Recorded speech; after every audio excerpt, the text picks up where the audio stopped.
everyone, you're welcome to School Slow. It's me, Salamatu. It's been a long while, so today we are going to talk about offer.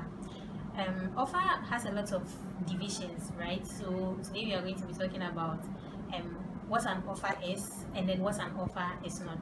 Okay. So before we do that, if you have not subscribed to our YouTube channel, please subscribe to it. If you have subscribed but you haven't turned on the notifications button, turn on the notification button so that when we post new videos, you know.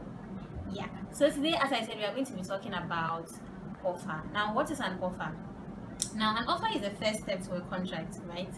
And a contract is an agreement between two persons backed by consideration. Okay. So where if I have something to sell, okay, and I tell, let's say, Kofi that, hi Kofi, I have a laptop to sell at $20,000. That is an offer, okay. When Kofi accepts the offer, that's acceptance. And when these two come together, and when Kofi actually pays that $20,000 and I give him the laptop, that is a contract. So today we are going to deal with basically the first part of a contract, which is an offer.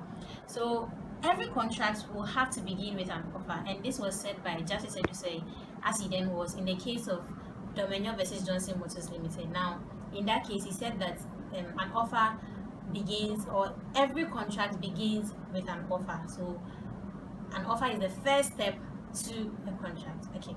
Now, as I said, we are going to talk about what an offer is and what an offer is. So as I've already said, an offer is when like we use it in the ordinary sense. When I offer something to you, right? That's I am the one making the offer, and when you accept it, that's acceptance. And when you have paid for the price, that's consideration. But an offer is not what a lot of us sometimes think is an offer, right? So an offer is different from three things. Now, the first one is that an offer is different from a mere request for information. This can be seen in the case of Dominique's Fishing versus Bremen Vegisaka Fishery. Quite a long case. Yeah, I know. So in that case, there was an agreement for the defendant to sell a fishing vessel to the plaintiff, right?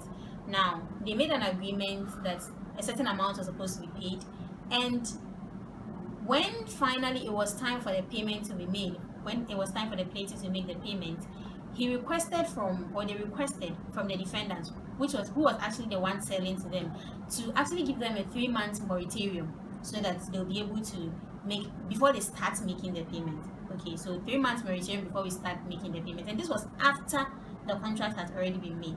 Now, the defendant, who was actually selling the vessel, decided or found or described this to be a counter offer, and so based on that, they decided to terminate the agreement. Now, when this matter went to court, the court viewed that the request by the plaintiff to obtain a 3-month moratorium from the defendant was actually a mere request for information, okay, and that is not an offer.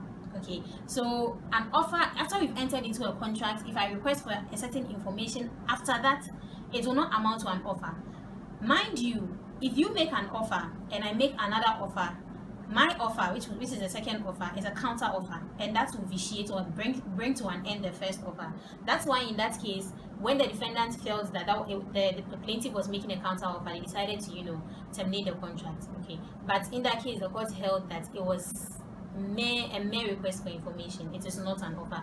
So the second thing an offer is different from is an invitation to treat. Okay, so an invitation to treat is when you actually make your intentions known to a buyer, a prospective buyer, or someone you are likely to enter into an agreement with. You make your intention known to them that you are open for them to make an offer to you. So in this case, you are not the one making the offer, but then by your actions or by your words or by some demeanor or by some behavior that you show, you are actually showing that, yeah, okay, so I'm ready for an offer. Someone should come and make an offer to you.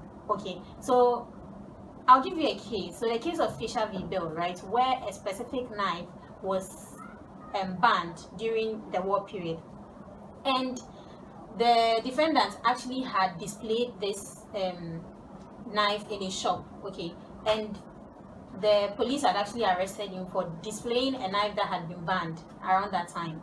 But the defendant's case was that, okay, I had displayed it, it was a mere invitation to treat, I hadn't made an offer to anyone, and that was upheld. So there's a difference between coming to say that, okay, I have this laptop, I want to sell it to you at $2,000 or 2,000 Ghana cedis, and actually saying that, okay, I actually have a laptop, okay, I may be available for you to, you know, make an offer to me to want to buy it.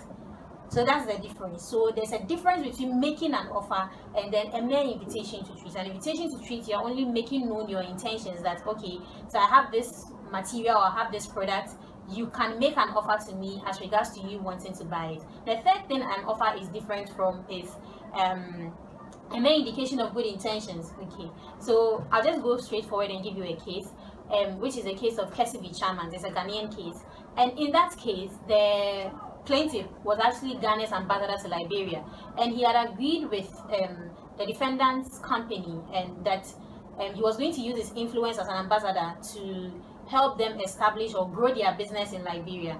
Now, it turns out that the agreement they had as regards to the ambassador helping them was that they were going to give the ambassador a directorial position in their company and then a 5% share in the company after he has retired. Now, this never happened. So the plaintiff sued, and the court held in that case that yes, it is true that you had some form of agreement. Yes, it was backed by consideration and all of that, but it was a mere indication of good intentions. It was a mere indication of how well they wish you. In that case, you cannot hold them liable when they do not, you know, honor it. So that was the holding in the case, and so it tells you the difference between an offer as it is properly known and a mere indication of good intention. So these are the three things an offer is not. I've explained to you what an offer is, and I've also given you what an offer is not. I'm so grateful you stayed with me throughout the video. Next time we are going to be talking about the other parts of forming a contract. We're going to be talking about some interesting stuff. So if you haven't subscribed, make sure you subscribe. If you have subscribed and you haven't turned on the notification button, please turn on the notification button. Thank you so much. See you in another video. Bye.